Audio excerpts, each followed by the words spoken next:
Hey Seven Science, welcome to today's class of Divine Public School. In our last class, we started a chapter called Heat.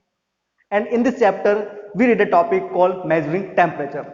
Temperature को किस तरह से नापा जाता है, यहाँ पे हमने थर्मोमीटर के बारे में पढ़ा था और थर्मोमीटर किस तरीके से हमें हॉटनेस के बारे में बताता है, इसके बारे में जाना था। थर्मोमीटर की डेफिनेशन क्या होती है, उसके बारे में सीखा था। आइए थोड़ा सा आगे चलते हैं।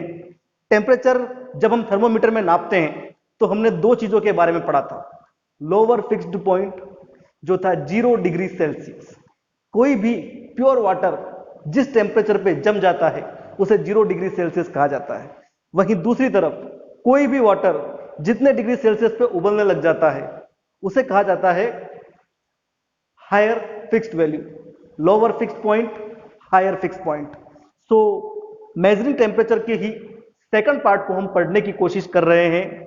सेकंड पार्ट के अंदर हम जानेंगे डिग्री सेल्सियस के अलावा क्या कोई और भी स्केल्स होते हैं जिनसे टेम्परेचर को नापा जा सके। चलिए स्टार्ट करते हैं। Other two scale used to measure temperature, वो दो स्केल और होते हैं जिनसे किसी टेम्परेचर को मेजर किया जाता है। For example, number 1 Fahrenheit scale, kelvin scale. Kelvin scale को एब्सोल्यूट स्केल भी कहा जाता है। तो आइए बात करते हैं इनको फिर से एक बार।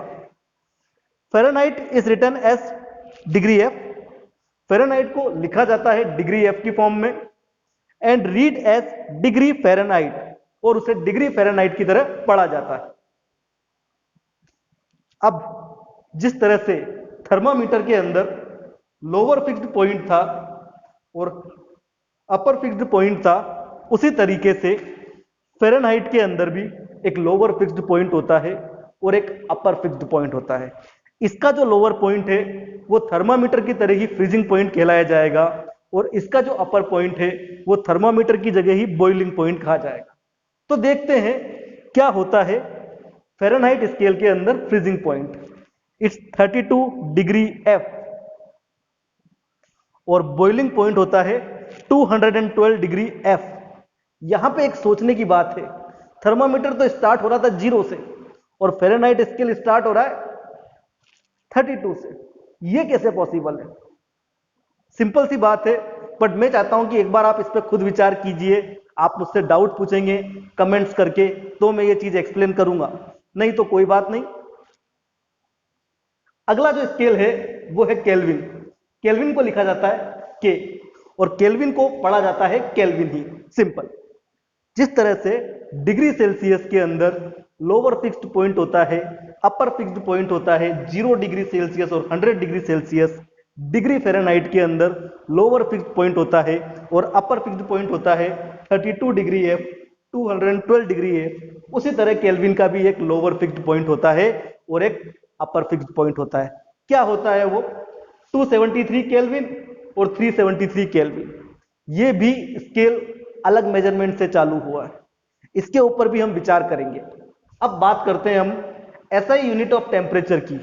केल्विन जो है एब्सोल्यूट यूनिट भी है, तो एसआई यूनिट क्या है? केल्विन।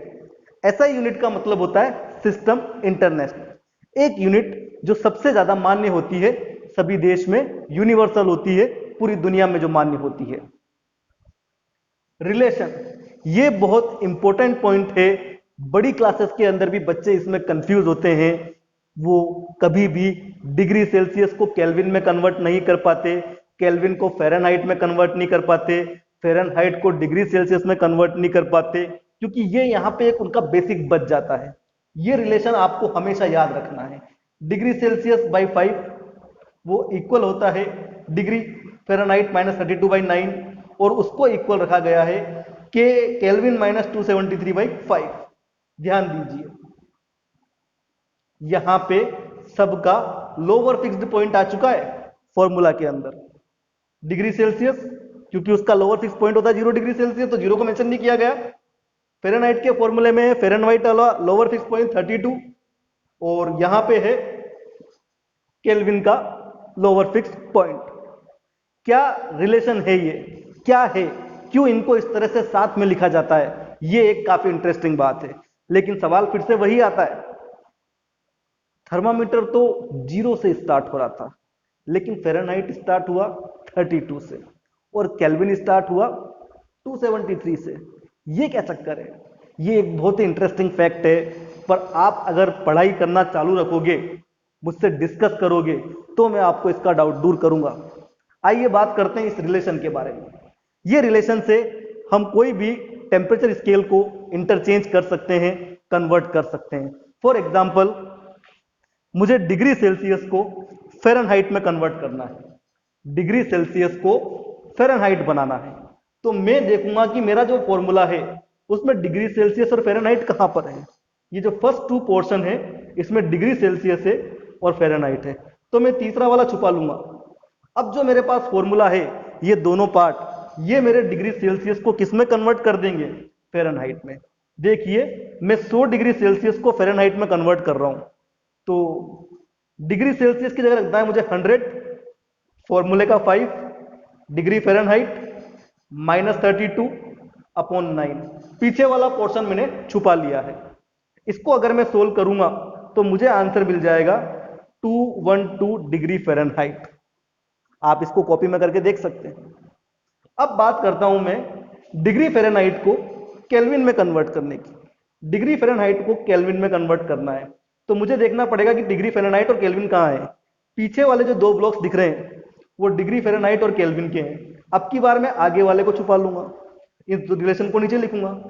77 डिग्री फ़ारेनहाइट को मुझे केल्विन में कन्वर्ट करना है, तो डिग्री फ़ारेनहाइट की जगह 77 -32 का -32, 9 का 9, के -273 और 5। इसको मैं सोल्व करूंगा और मुझे मिल जाएगा 298 केल्विन। क्या हम केल्विन को भी डिग्री सेल्सियस में कन्वर्ट कर सकते हैं? कौन सा पार्ट छुपाना पड़ेगा? बीच वाला पार्ट। आप एक बार 295 केल्विन को डिग्री सेल्सियस में कन्वर्ट करके देखिए। मैं वेट कर रहा हूं क्या आंसर आता है, देखें।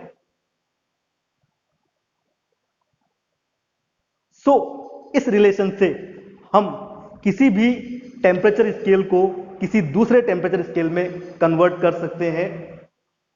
नोट्स आप लोग ध्यान से उतार लीजिए, इतना वाला पोर्शन पहले वीडियो को पॉज करके। अब ये वाला पोर्शन वीडियो को पॉज करके। That's it.